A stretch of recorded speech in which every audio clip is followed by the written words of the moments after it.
Bonjour mes petits pirates, bienvenue pour cette nouvelle vidéo d'ouverture où cette fois-ci on va ouvrir les 7 grands corsaires.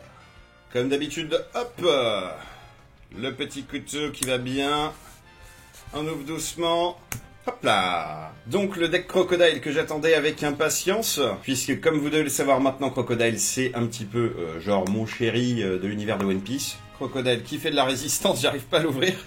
Viens là toi, viens là. Doucement, doucement, on veut pas t'abîmer, on veut pas t'abîmer. Voilà.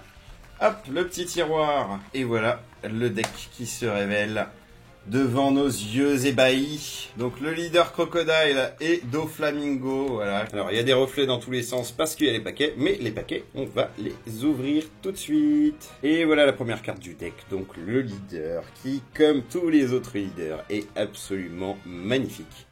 Super carte, complètement foil. Pour rappel, l'effet de la carte, donc c'est une activation principale une fois par tour.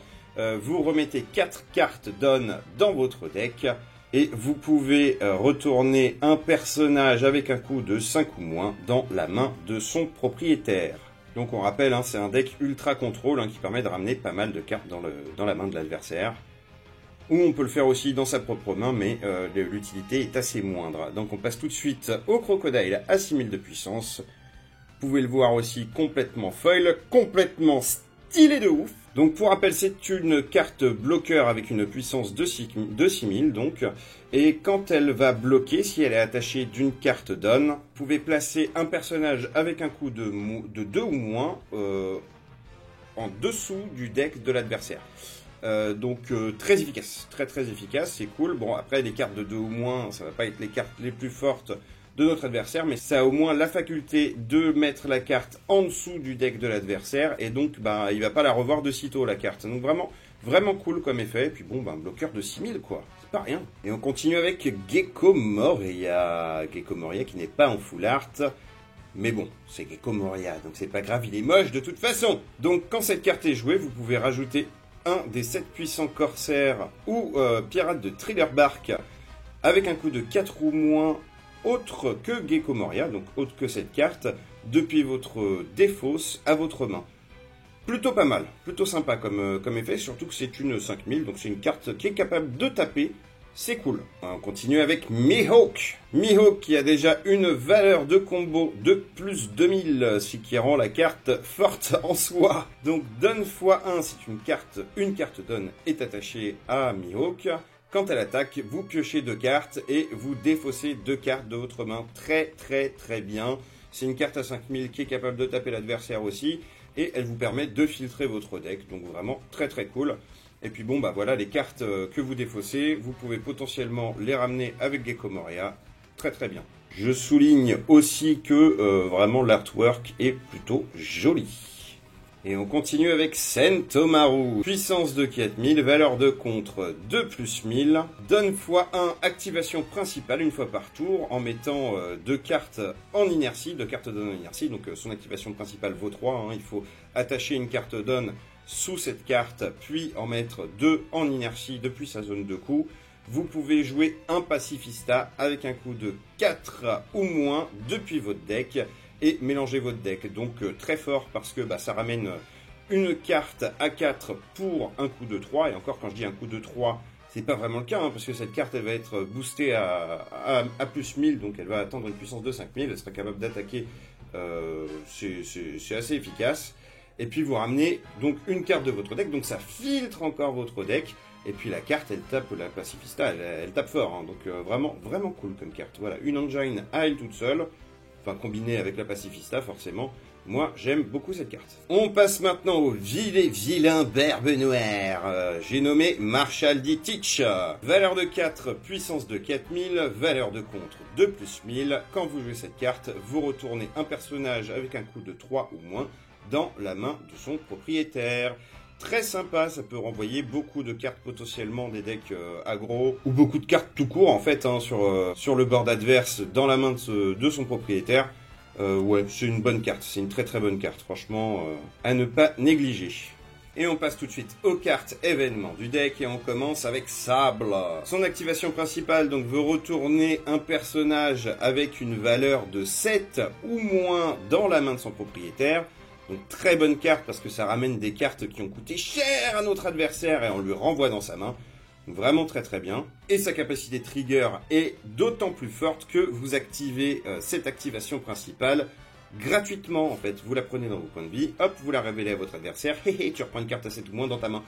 Vraiment cette carte est très forte, ouais, très très bien. Le prochain événement, c'est Trustpad Cannon. Donc une carte qui a un effet contre et qui est capable de retourner un personnage avec un coût de 3 ou moins dans la main de notre adversaire. En tout cas, dans la main de son propriétaire. Donc pour 2, votre adversaire vous attaque avec une carte de 3 qu'il a overboosté. Bah pouf, vous le renvoyez dans la main et il est vert, il est dégoûté, il a envie de pleurer. Carte vraiment très efficace.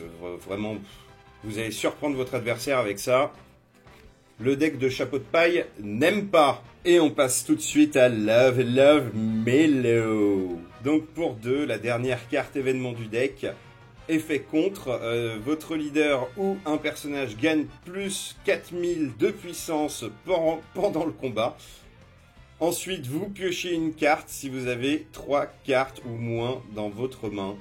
C'est trop fort, c'est trop fort. Plus 4000, vous piochez. Ouais, non, vraiment ultra efficace à mettre x4 dans le deck. Certains diraient que cette carte est fumée, bah pas forcément, hein, parce que si vous avez 3 cartes en moins dans votre main, ça veut dire que typiquement vous n'êtes pas trop bien dans la game non plus. Après vraiment, bah ouais, non, plus 4000 de combo pour 2, c'est juste super efficace. Il nous reste maintenant les 10 cartes down du deck, donc on va passer sans plus tarder au deuxième paquet qui va commencer avec notre petit Don Quichotte.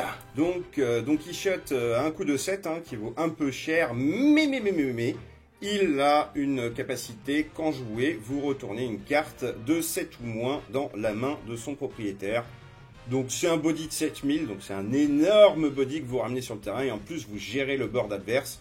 Donc très bonne carte. Bon, elle n'a pas de valeur de contre, hein, ça on en avait déjà parlé dans mon ancienne vidéo traitant du deck. Mais bon, ça reste quand même une excellente carte, complètement belle, complètement foil. Voilà, à mettre en x3 ou en x4 dans le deck. Et maintenant, on passera à Edward Weevil. Donc, une carte pour 3 avec une valeur de 5000, une sans capacité. Déjà, le personnage de base, il est pas beau. La carte ici, elle est pas belle. Il y a un gros carré ici, vous savez ce que j'en pense, hein. Mais bon, ouais, non, en vrai, la carte, elle est cool. En vrai, j'aime bien sa gueule. Hop, prochaine sans capacité, c'est Jinbei. Jinbei, avec un coût de 2, une puissance de 4000, une valeur de contre de plus 1000, comme toutes les cartes sans capacité. Pas grand chose à dire dessus. Hop, on passe à la suivante. Et voilà le petit Trafalgarlo. Donc Trafalgarlo, c'est notre carte bloqueur du deck, hein. Pour 1, vous mettez un bloqueur avec une puissance de 1000 sur le terrain. Votre adversaire attaque, vous interceptez l'attaque en mettant la carte en inertie. Bon, elle va pas tenir, hein, elle a une puissance de 1000, mais c'est fait pour bloquer des attaques adverses. Dans ce genre de deck, je pense que c'est vraiment très bien, puisqu'on veut la jouer défensive. Donc voilà, à mettre en x4, je pense. Et on passe maintenant à Bartholomew Kuma, donc qui n'est pas la carte pacifista, hein, du deck qu'on peut ramener. Pour 2, une puissance de 3000. Quand vous la jouez, vous regardez les 3 cartes du dessus de votre deck et vous les mettez dans l'ordre de votre choix. Soit au-dessus de votre deck, soit en dessous de votre deck. Donc ça peut être très sympa pour, pour choisir les cartes qu'on va piocher. Et elle a un effet trigger d'autant plus sympa que vous jouez cette carte gratos. Donc vous activez son effet dès qu'elle est jouée depuis vos points de vie. C'est cool, hein, parce que ça permet de filtrer le deck aussi. Si les 3 premières cartes qui viennent sur le dessus de votre deck ne vous conviennent pas, vous les mettez en dessous de votre deck. Et puis voilà, vous allez en découvrir d'autres. Très cool. Prochaine carte, c'est le capitaine Baggy le Clown. Baggy le Clown, donc la carte à 1 avec une puissance de 3000, sans capacité, valeur de compte plus 1000. Pas grand chose à dire sur cette carte, à part qu'elle est en x4 et qu'on aime tous Baggy le Clown. Et voilà la Pacifista avec une puissance de 6000, donc et une valeur de 4 que vous allez pouvoir ramener très facilement en fait avec le Sentomaru qu'on a vu plus tôt. Très fort, voilà, vous la ramenez pour 3, enfin pour 2 nids, allez, on va dire. Et voilà, elle arrive sur le terrain, au prochain tour, elle peut taper à 6000, c'est juste ultra balèze. Pareil, ça filtre votre deck parce que vous allez la chercher directement dans votre deck. Voilà, une carte que j'aime beaucoup. Et franchement, que ce soit Sentomaru ou celle-ci, je pense qu'il faut les mettre en x4. Et on finit avec la plus belle femme des mers de One Piece. J'ai nommé Boa Hancock. Ah, qu'elle est belle. Franchement, la carte, elle est magnifique. Enfin, si vous êtes fan du personnage comme moi, franchement, la carte, elle est toute bête, mais elle est trop belle. Et avec les petits cœurs derrière là, et tout. J'adore. Donc, c'est une carte qui a bloqueur. Hein, c'est une carte pour 3 qui a bloqueur 1000. Mais qui a un effet trigger où vous jouez cette carte gratuitement. Donc ouais, jouer un bloqueur pour 3, je trouve que c'est vraiment bof. C'est très très bof. Par contre, bon bah voilà, cette capacité à pouvoir la jouer en capacité trigger, c'est pas ignoble, surtout qu'elle a aussi une valeur de compte de plus 1000, donc c'est pas non plus une carte morte. Je pense que je la mettrai dans le deck, après, ouais, bah voilà, hein, quand j'aurai des cartes un petit peu plus fortes à remplacer, j'en mettrai d'autres, mais qu'est-ce qu'elle est belle, ça faut le dire, qu'est-ce qu'elle est belle. Et voilà, on en a fini avec le deck des 7 grands corsaires, j'espère que ça vous a plu, j'adore le deck. J'avoue qu'après l'avoir revisionné là une fois et l'avoir en main propre, j'ai quand même envie de le jouer énormément. Je sais pas si ça va être un deck, l'un des 4 decks les plus forts de la méta au début, mais cette façon de jouer, je l'aime bien. Bon, j'avoue, je sais pas, mon cœur balance entre ce deck là et le deck vert, le deck des Supernovas. Bon, de toute façon, j'ai cette chance de pouvoir jouer les deux decks, donc voilà. En tout cas, n'hésitez pas, comme d'habitude, à me dire ce que vous en pensez dans les commentaires, quel est le deck que vous avez préféré, que ce soit au niveau du design des cartes, ou que ce soit au niveau de la puissance des decks, tout simplement. Balancez-moi des pouces, mettez-moi des j'aime partout, partagez la chaîne à vos amis, et surtout, n'oubliez pas de vous abonner, c'est très important pour la chaîne. En tout cas, comme d'habitude, moi, je vous remercie très fort pour avoir visionné la vidéo. Je vous fais des bisous, et je vous dis à très très vite pour le deck Kaido. Ciao!